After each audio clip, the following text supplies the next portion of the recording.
मेरी आंखें रात के एक एक पहर से पहले खुल गईं कि मैं तेरे वचन पर ध्यान करूं। सोमवार 26 फरवरी 2024।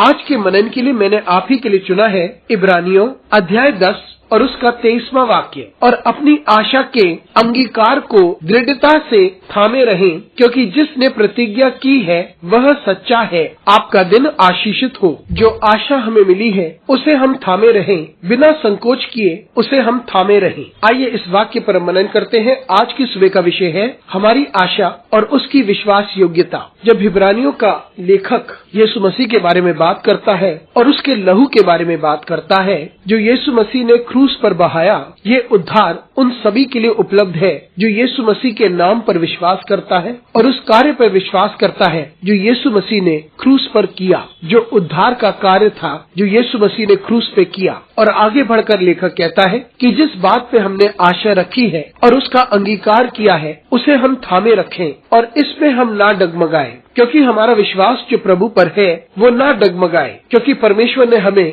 एक आशा दी है, एक नई जिंदगी की आशा, एक नई सृष्टि बनने की आशा और एक ऐसी आशा जिसके द्वारा हम अपनी जिंदगी को पुनर्स्थापित कर सकते हैं। परमेश्वर में एक आशा जो हमेशा हमेशा के लिए हमें जीवित रखती है। हम इस आशा में बने रहें और ना डगमगाएं। हम प्रभु में विश्वास निरंतर करते रहें। परमेश्वर जो वफादार है, जिसने ये वादा किया है और वो कभी भी अपने लोगों को त्यागता नहीं है, उसके वादे अवश्य पूरे होंगे। यदि हम उस पर अपनी आशा टिकाते हैं, हम कभी भी निराश नहीं होंगे, हम हताश नहीं होंगे, ना ही असमंजस्य में होंगे, क्योंकि वह एक विश्वास योग्य परमेश्वर है और हम अपने आप को तिरस्कृत कभी नहीं देखेंगे जब हम परमेश्वर पर आशा रखते हैं, क्योंकि वह हमारी आशा है और वे अपने वादे पर कायम रहता है। परिस्थितियां जो भी हो, वह एक विश्वास योग्य परमेश्वर है और हम उसके वादों के आशीषों को ग्रहण करेंगे, क्योंकि उसने हमें ये वादे दिए हैं।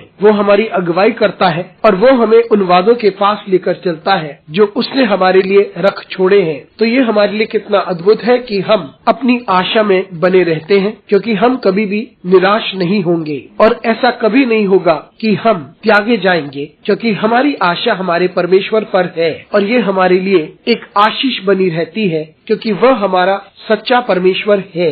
वो अपने वादे को पूरा करता है और वो विश्वास योग्य है। अनुग्रहकारी परमेश्वर, तुझे धन्यवाद देते हैं। हमारी सहायता कर परमेश्वर, ताकि हम इस बात को समझ सके और हम अपनी आशा में बने रहें, क्योंकि तू एक विश्वास योग्य परमेश्वर है। हमारे साथ परमेश्वर तू बना रहे। यीशु मसीह के नाम से मांगते हैं, आमीन।